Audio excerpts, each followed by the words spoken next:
Clovis Ier le Grand est roi des Francs d'environ 481 à 511.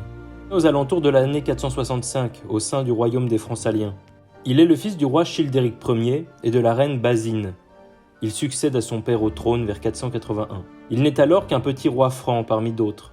Ici, son royaume se trouve sur la partie ouest du territoire bleu. En 486, il prend la ville de Paris.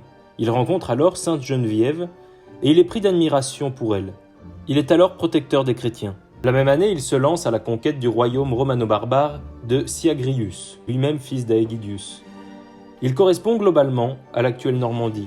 Victorieux, le roi Clovis peut, après une tentative de fuite, exécuter Syagrius et étendre son royaume. Il se marie une première fois avec une femme avec laquelle il a un premier fils, que l'on prénomme Thierry. Il se remarie en 492 avec une princesse burgonde, de religion catholique, Sainte Clotilde. Cette dernière va préparer la conversion de son mari en faisant baptiser notamment tous leurs enfants.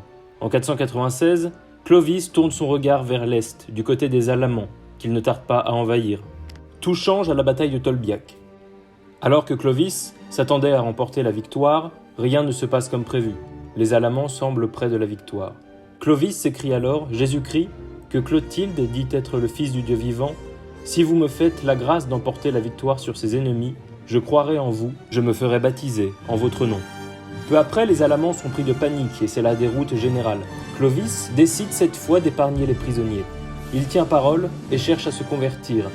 Il se rapproche donc de Saint Rémy, évêque de Reims. Ce dernier charge Saint Vaast de lui enseigner la foi catholique, ce qui est fait.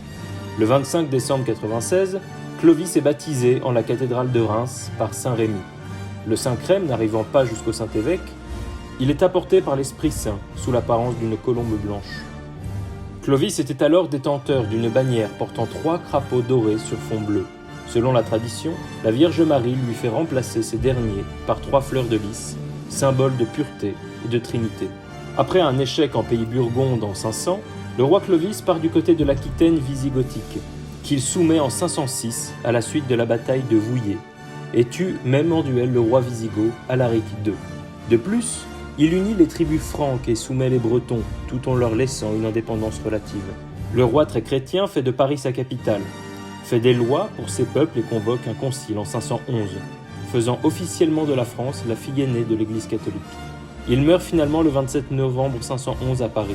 Son territoire s'est considérablement agrandi et en plus de cela est très stable. Le royaume de Paris revient à Childebert Ier, celui d'Orléans à Clodomir, celui de Reims à Thierry Ier. Et celui de Soissons revient à Clotaire Ier, qui est le digne successeur de son père.